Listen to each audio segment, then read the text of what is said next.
गजा city में Israeli हवाई हमलों और जमीनी सैन्य कार्रवाई ने हालात को और तनावपूर्ण बना दिया है। सुबह से अब तक 17 फिलिस्तीनी भी मारे जा चुके हैं। इनमें 15 गजा सिटी और 2 अन्य क्षेत्रों के हैं। अल जजीरा ने रिपोर्ट किया है तल अल हवा और सबरा इलाकों में इजरायली सेना ने विस्फोटक से लदी हुई सैन्य गाड़ियों को भी तबाह कर दिया।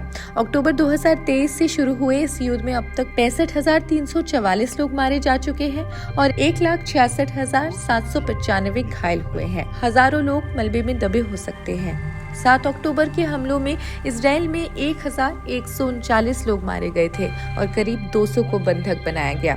इसी बीच अमेरिकी राष्ट्रपति डोनाल्ड ट्रंप न्यूयॉर्क में सऊदी अरब, संयुक्त अरब अमीरात, कतर, मिस्र, जॉर्डन, तुर्की, इंडोनेशिया और पाकिस्तान के नेताओं के साथ एक महत्वपूर्ण बैठक करने जा रहे हैं। व्हाइट हाउस के अनुसार ट्रंप गजा में शांति और युद्ध के बाद की व्यवस्था के लिए अब एक प्रस्ताव पेश करेंगे। एक्सियोस की रिपोर्ट के मुताबिक इस योजना में बंधकों की रिहाई, युद्ध विराम, इजराइल की वापसी और हमास के बिना गजा की गवर्नेंस शामिल है। अमेरिका चाहता है अरब और मुस्लिम देश गजा में सैन्य बल तैनात करे और पुनर्निर्माण के लिए फंडिंग दे। ये घटनाक्रम 22 सितंबर को संयुक्त राष्ट्र में हुई एक अहम बैठक के बाद ही सामने आया, जहां कई वर्ल्ड लीडर्स ने फिलिस्तीनी राज्य को मान्यता दे दी। ये कदम गजा युद्ध के लगभग 2 साल बाद एक बड़ा कूटनीतिक बदलाव है, जिसका इजराइल और अमेरिका ने कड़ा विरोध किया। नॉर्वे के प्रधानमंत्री जोनास गार स्टोरे ने कहा कि फिलिस्तीन को वित्तीय सहायता की जरूरत है और इजराइल को बकाया टैक्स तुरंत चुका देना चाहिए। ये राशि स्कूलों, अस्पतालों और पुलिस के लिए जरूरी है। उन्होंने कहा कि फिलिस्तीन संयुक्त राष्ट्र परिवार का हिस्सा है। लग्जमबर्ग के प्रधानमंत्री लूक फ्रीडन ने भी माना, ये शांति की दिशा में एक कदम जरूर हो सकता है। स्थायी शांति बनानी पड़ती है। माल्टा के प्रधानमंत्री रॉबर्ट एबोला ने भी साफ किया कि ये मान्यता हमास को कोई फायदा नहीं देगी, क्योंकि ये 2 नेशन सोल्यूशन का विरोध करता है। हमास ने पहले भी शांति प्रयासों को हिंसक रूप से रोका है, उन्होंने ऐसा भी कहा। उर्सुला वॉन डेर ने गाजा के पुनर्निर्माण और आर्थिक सुधार के लिए अंतर्राष्ट्रीय सहयोग का वादा किया। इटली के उप प्रधानमंत्री एंटोनियो ताजानी ने गाजा के कब्जे और विस्थापन की निंदा की। कतर, मिस्र और अमेरिका से युद्ध विराम के लिए मध्यस्थता की अपील की।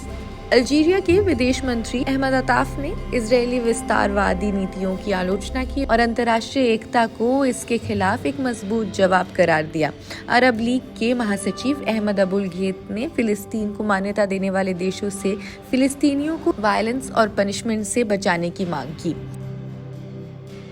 एंटोनियो कोस्टा ने ये बयान दिया, ईयू के 27 में से सभी सदस्य फिलिस्तीनी राज्य को मान्यता नहीं देते, लेकिन सभी 2 नेशन सोल्यूशन और सीज फायर करने के लिए प्रतिबद्ध है। फ्रांस, अंडोरा, बेल्जियम, लग्जमबर्ग, माल्टा और मोनाको की हालिया मान्यता के बाद अब बहुमत यूरोपीय देश फिलिस्तीन को मान चुके हैं। कोस्टा ने कहा, ये युद्ध और कत्लेआम रोकने का समय है। इजराइल को समझना चाहिए कि वो विश्व समर्थन खो रहा है। ये समिट और ट्रंप की बैठक दिखाती है फिलिस्तीनी राज्य के लिए अंतर्राष्ट्रीय समर्थन बढ़ रहा है, लेकिन शांति की राह अब भी अनिश्चित है।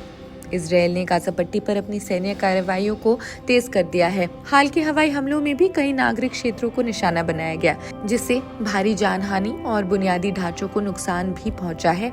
फिलिस्तीनी अधिकारियों ने बताया कि इन हमलों में कई लोग घायल हुए हैं और राहत कार्य जारी है। खैर, इस खबर में बस इतना ही। इससे जुड़े सभी अपडेट्स हम आप तक पहुंचाने की कोशिश करेंगे। तब तक आप देखते रहिए जनसत्ता। शुक्रिया।